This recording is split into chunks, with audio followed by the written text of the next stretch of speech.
Hello, everybody, and welcome to another edition of the Horizon podcast. Today, we'll be bringing you the start of a two-part special focusing on answering the questions: what opportunities exist in Canada, and importantly, how do you take advantage of those opportunities as a business based right here in the UK? In part one today, we're going to be looking at the wider picture and how businesses from across sectors delivering both goods and services can win contracts in Canada. Enjoy the show.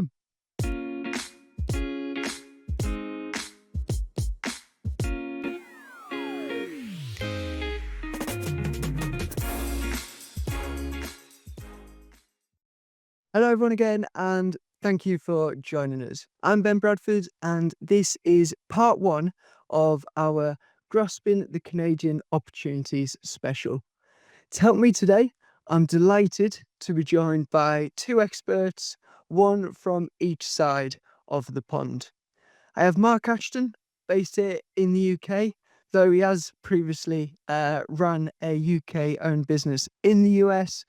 Mark is the founder and co-founder of three separate consultancy firms. One in particular, which helps businesses from overseas to both set up and grow in Canada and the US. And then from across the pond and living in Canada, we have Ian Wilks, the co-founder of the Bridgelantic Partnership Group. He's an environmental scientist, engineer, investor, and technologist. But I suppose Ian and Mark will both agree that Ian's biggest accomplishment is becoming a new granddad for the first time. So thank you very much, Ian, especially for finding the time today. Congratulations. But also thank you, Mark, for joining me. How are you both doing? Very good. Really well, thank you. Lovely. And I hope you're not too tired, Ian. No, not too bad. Not as tired as my daughter and my son-in-law. Their life is fundamentally changed. Oh, yes. So I suppose jumping into it then and diving in, and the first question for anyone listening today will be, putting simply, why Canada? Why should I consider Canada as a market, let alone kind of a location where I can win and successfully deliver contracts? So I suppose starting with you, Ian, why would you say Canada is a market that businesses should be turning to and targeting? So forget what you thought you knew about Canada. Canada's been described historically as a sleeping tiger, but that tiger is awoken. It's assertive, and is on the hunt now for doing international deals beyond its reliance on United States. And there's never been a better time for UK companies and investors to do business here in Canada, and here's why. The relationship between Canada and the United States has fundamentally changed forever. Canada, on aggregate, sells most of its products to the United States to the tune of about 76%. That's oil, LNG, basic commodities, potash, aluminium, and a whole range of products that Canada sells into the United States. And the political changes, the statements coming out of the United States, has lit a fire essentially underneath Canada. Recently, the Liberal Party, which was behind by 20 points, was catapulted into a significant lead in response to what's going on with our southern cousins down in the United States.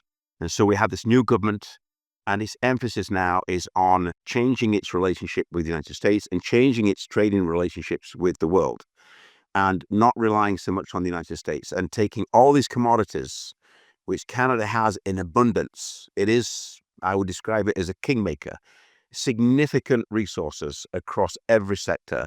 And it now wants to sell those commodities and those resources to what the Canadians describe as tidal markets.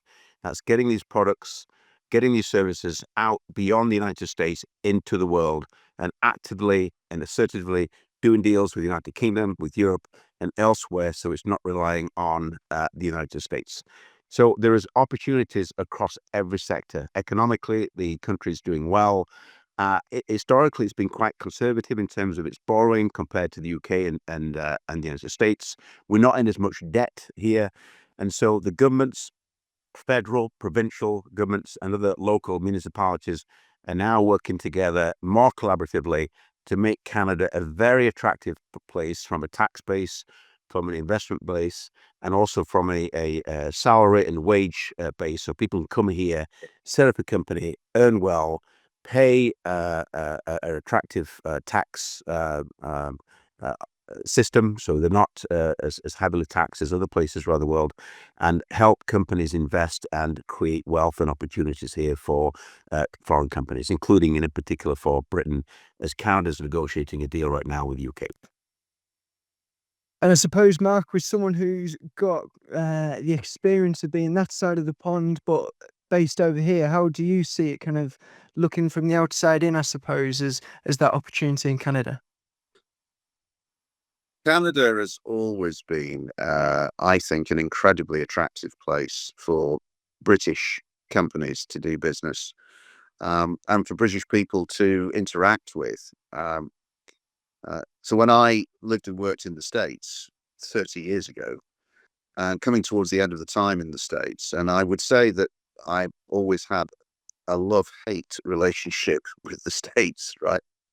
And I've regularly talked about this since. The best things in the States are so much better than the rest of the world. It isn't true, but the worst things, sadly, are so much worse. And, I was saying that many years ago, and now we're seeing, some of the reality of that in terms of the cultural difference. Canada is much more culturally aligned with the UK and Europe. It I describe Canadians as being a bit like Americans, but with the rough edges knocked off. And I say that with great affection to my American friends. There are many.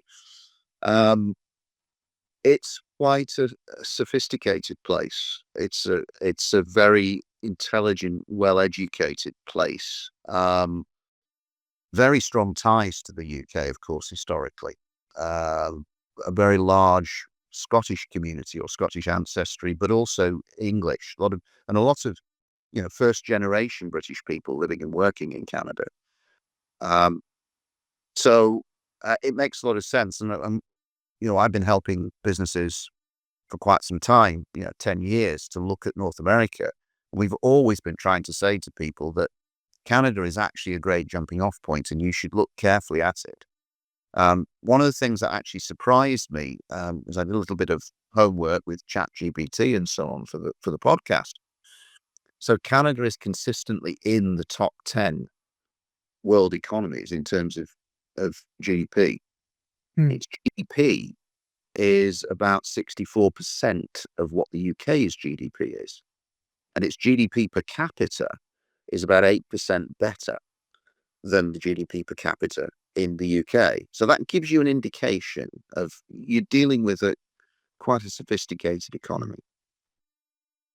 Yep, but perfect. I mean, that kind of both those answers there set up quite nicely to what kind of talking about next, and that's we all know there are different ways to enter new markets, and for businesses there can be different factors, different pros and cons, which can determine what a business believes is the right option for them and how they want to enter different markets. But I suppose starting again with you, Ian, what would you say is the best, maybe most cost efficient or low risk way of actually entering the Canadian market? Great question. And so I'll speak from my own experience of bringing my own businesses over into Canada, but also through our other businesses, we help international companies plan, position, do research, team partner, merge, invest, acquire businesses in Canada and, of course, in the United States. So we have a little bit of experience in regards to how to do this. And as a common thread of conversation here, it's always helpful to, if you look at your business in the UK and you look at the market and you obviously do an assessment on your business, and it is a certain criteria, if you like, that you need to understand in terms of is the UK business ready to expand? And of course, that's for an internal discussion for that company. If you look at the technical partners that you team and partner with, providing your services, and who you rely on in the UK, and understand the relationships with those partners, if you can duplicate that or replicate that in Canada or anywhere else in the world, but certainly we're talking about Canada here, then it can be a very effective and a very efficient way of getting into a marketplace. So if you do your research on Canada, you look at the services that you are trying to provide to the clients over in Canada. So you look at the market, you look at the clients, you look at the projects, and you do a comparison analysis between the UK and Canada. That's always helpful. So research is always a key thing, and understanding the composition, the makeup of those technical partners, and how they work and deliver under the regulations and laws in Canada, which are similar but different in some ways. If you look at Canada there's different provinces in Canada. Each province has got its own regulations, but they're trying to uniform those, by the way. They're trying to align those regulations to make Canada much more attractive to the world. And there's a lot of changes taking place to align those regulations to make Canada as one fully integrated, regulated, country. And so if you can, what I've done in the past is I've teamed and partnered with UK companies that I work with, providing my services, and actually pooled my resources, met with them, and then together with those other companies, saving costs, reducing risk, done research together with my technical partners who are complementary partners in the UK. And then I've actually teamed with them and done research and actually positioned and planned and set up a company with those other partners in Canada and elsewhere in the United States. So you can go it alone and set up a company or acquire a company or merge. You do your research, you team and partner with a local company that you can trust. Again, do the research in the background into that company. Come over, set up a company, do some satellite operation type positioning, do some work from the UK. There's quite a bit of work you can do actually from the UK using modern technology. But it's always helpful to partner with somebody in the UK that you work with currently and to come over with that group of companies together. That is something that I've done successfully. It's an area that we know a little bit about. And it reduces costs, reduces risk. And it's always easier to do is make such a big decision, such a big shift with a group of companies together, coming over and actually providing those services over in Canada. So there are massive opportunities in Canada. It's doing the research, finding the right partners, teaming and partnering correctly, understanding what is needed over here, and understanding the difference in the regulations. And again, if you do those, get that baseline, then I think that's the first area of activity that you have to be thinking about. Perfect. Anything to add on your part there, Mark? So I very much agree with what Ian has just said. I think forming alliances, joint ventures is a great way to do it. And to Ian's point, maybe doing that as a group of companies, not just one company. There'll be some sectors where that's not appropriate. Obviously, different sectors. So we also, with our, we've got another, in addition to Ian, we've got another great partner in Canada, Canadian national lady who we've worked with for about 10 years, does extensive detailed market research, who helps companies to formulate the right market entry strategy. Typically, depending on the industry, it may mean going and looking for appropriate sales agents, distributors. You need to be careful about that. You need to select them on the right grounds. Again, maybe slightly less of an issue in Canada than in the States because they're perhaps less prone to overselling themselves than the folk in the States. But again, as Ian says, you do your homework. And yes, there are things that, depending on what sector you're in, there are franchising opportunities. So you can look for franchisees if you've got that suitable model for that. You can look for franchisees in Canada. You may be able to sell online into Canada to begin with. But ultimately, there is no substitute for getting your feet on the ground and understanding the place and meeting people. Something you've kind of touched on there, Mark, and I'll kind of run with into next question, I suppose, is about other contacts and connections that businesses need to have, but also kind of you have that help build that picture. And what I want to kind of do is just connect the dots a little bit. So if for a business based here in the UK, they might look at Canada as a million miles away. So how do you, Mark, here in the UK, through to you, Ian, there in Canada, how can you help businesses not only identify opportunities, but also take advantage of them, I suppose. Talk us through the process. I mean, start with you, Mark, here in the UK, and then Ian kind of take it away from Canadian side. So, yeah, we have a team here in the UK who we're all very experienced. We've all run businesses, operated in senior management positions. We've been involved in developing business overseas ourselves. So we know what the issues are. We know what the concerns are. And it really is initially, it's very much a case of sitting down, having open conversation, understanding what the company is trying to achieve, what its strategic vision is generally. Um, is actually Canada stroke North America, is it the right thing to do? And it's the right thing to do at the moment, right? There are situations in which we would far rather counsel people not to do it at the moment because they've got too much else on their plates, right? If they're going to do this, it's going to require a degree of focus and commitment and structure to what they're doing.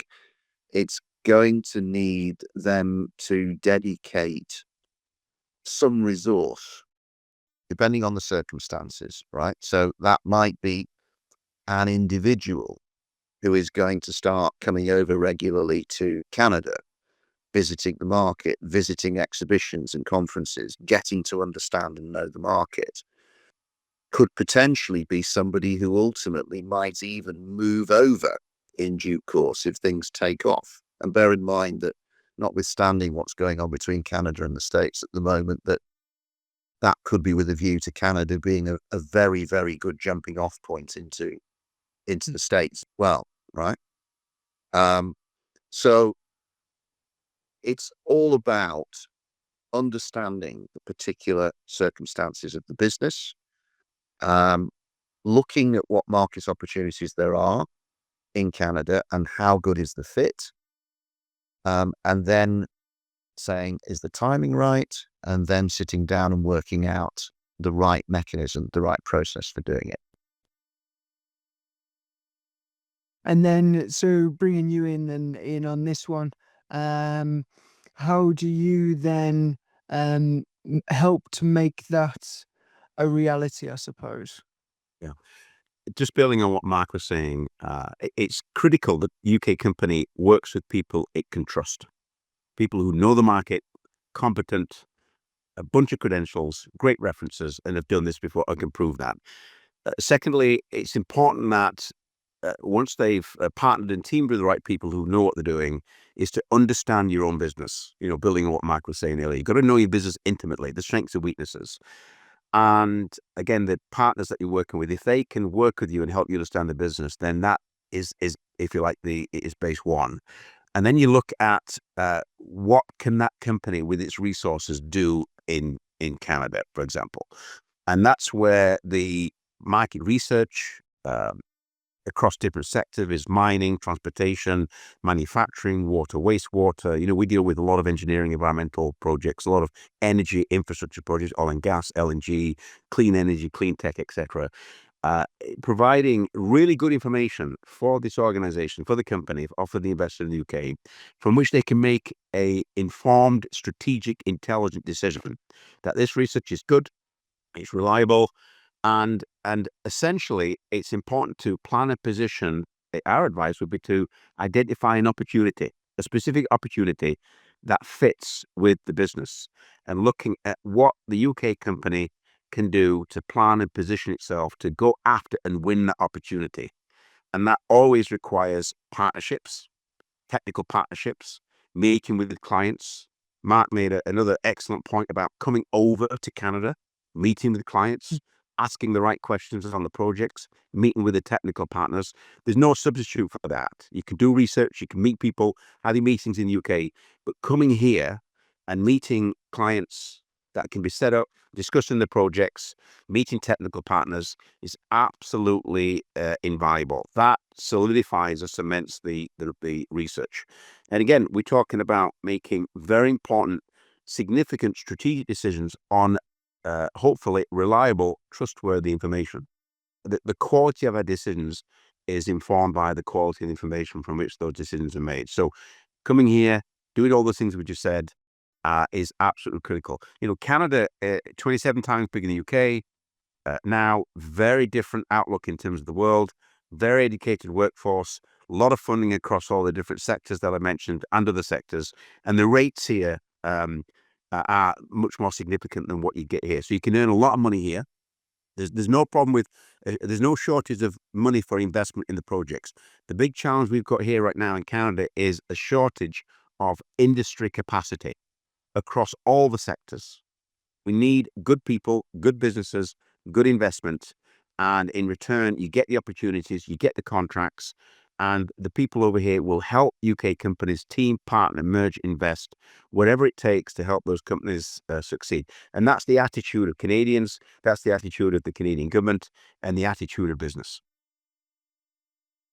And that's a great answer, to be honest, and kind of demonstrates not what you can do to help people win work or contracts or business, but also to deliver and kind of follow through on that. And I suppose on the back of that, I imagine, and you'll both see it, that one of the biggest or most daunting um obstacles and barriers that people think that they're going to face when they're thinking about doing any type of business in Canada is A, your time difference, and B, your flights, your journey, and kind of how far away in that respect Canada is, even though, as you've mentioned, culturally, how close we are. How can you two then help businesses to mitigate those kind of worries or issues, to help make sure that they don't just win the work, but when it comes to actually the delivery as well, they're delivering to the standard that they want to as a business? I'll go first. You happy, Mark, for you go first? Yeah. Um, I mean, I've got, since I came back from the States, which is 30 years ago, I've been working with folk right across North America ever since. And I just, personally, I don't even think about it, right? You accept the time difference, and you work accordingly. Yes, what that means is, and it's an extreme situation with Ian because he's on the West Coast, right? So it's an 8-hour time difference. So all of our meetings with Ian take place from typically about 4 o'clock in the afternoon and may run on into the evening. That's just normal. That's what you have to deal with if you're dealing with businesses that are in significantly different time zones. It falls away as an issue, to be honest, because you start to, you work together as a team. So we've been working with Ian for 2 years. You might be able to detect from his accent that he's not Canadian. We regard him as our man in Canada, right? Because he's from Yorkshire originally. So yeah, I think that's also where it helps to have people on the ground in the UK, like ourselves, who become very much trusted partners and advisors to the people that we work with and seen as an extension of their team that can help them, deal with any concerns that are arising about those sorts of issues. But I have to say, ultimately, at the end of the day, it's wonderfully stimulating to be dealing with people in a different country. Actually, Canada is my favorite country outside the UK. And when I was getting towards the end, I might have said it earlier, but when I was getting towards the end of my time in the US, my wife and I seriously considered moving actually to Vancouver, where Ian is. And I've got distant relatives there. And we almost did. It was one of those sliding doors moments. And I often think, what would it have been like if we had? But certainly, we actually felt as much at home there as here. Ian, I suppose from your perspective, kind of anything to add on that? Yeah, absolutely. Just building on again what Mark has said, there are real opportunities here for UK companies. The relationship between Canada and the UK is very close. It's going to get even closer.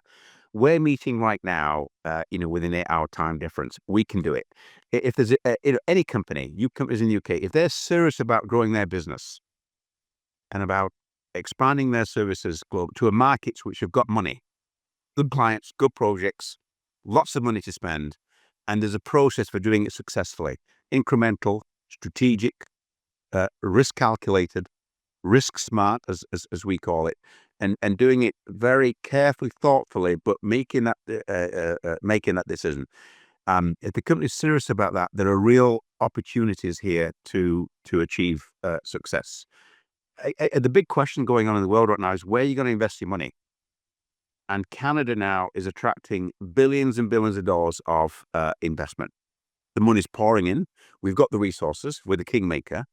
Our relationship with the US has changed. Actually, it's going to get better. We're going to get a better deal now because America's realized, wow, actually, people now have woken up that to what Canada provides. We provide a lot more than what people thought we did to the United States.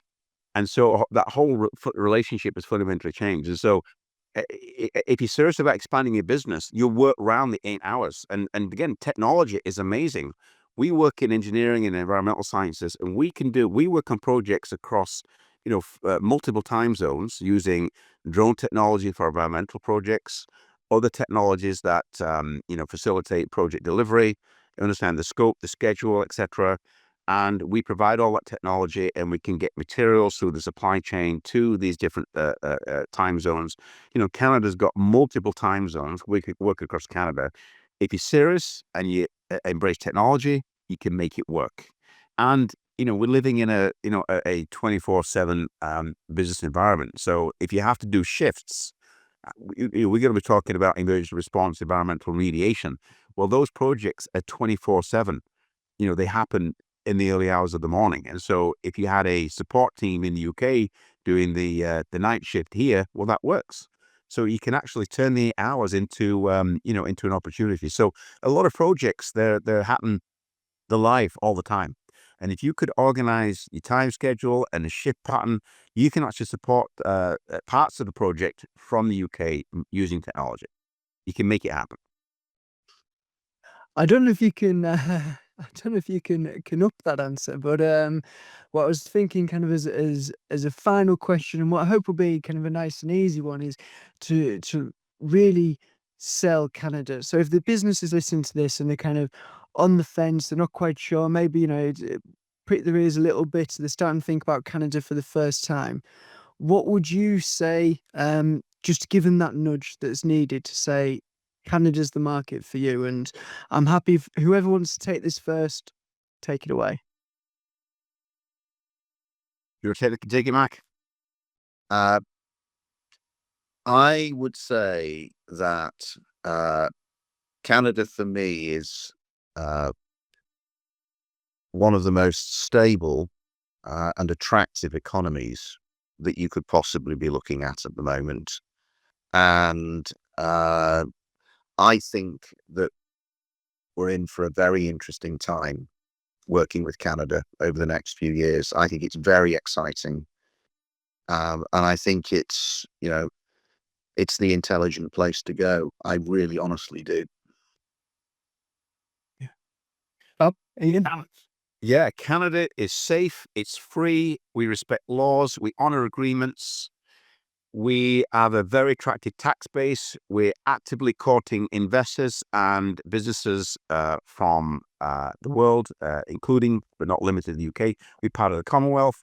We are culturally aligned. UK and Canada are siblings, cousins in many ways, and all the sectors are literally just on this next verge of significant growth.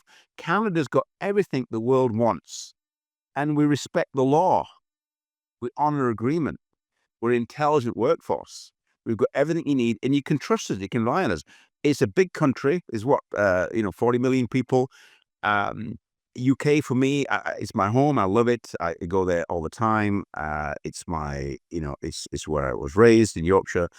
But I find it cramped.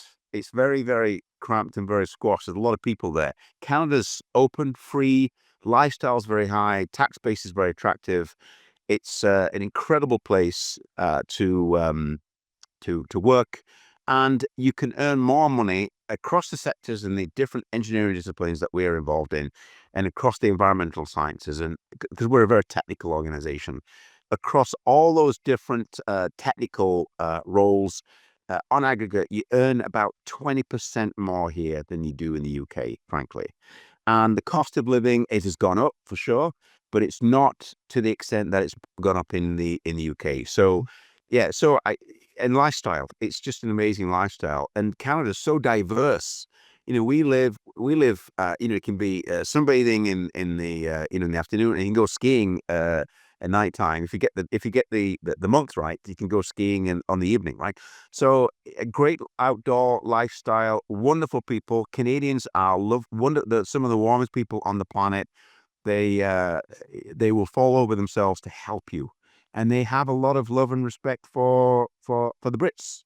And again, the Canadian government is actively doing a deal right now with the UK government. And that's going to be good for the UK, and it's going to be good for UK business and investors. And Canada it's again, as I said at the beginning, the tiger's woken. That relationship with the United States has changed forever.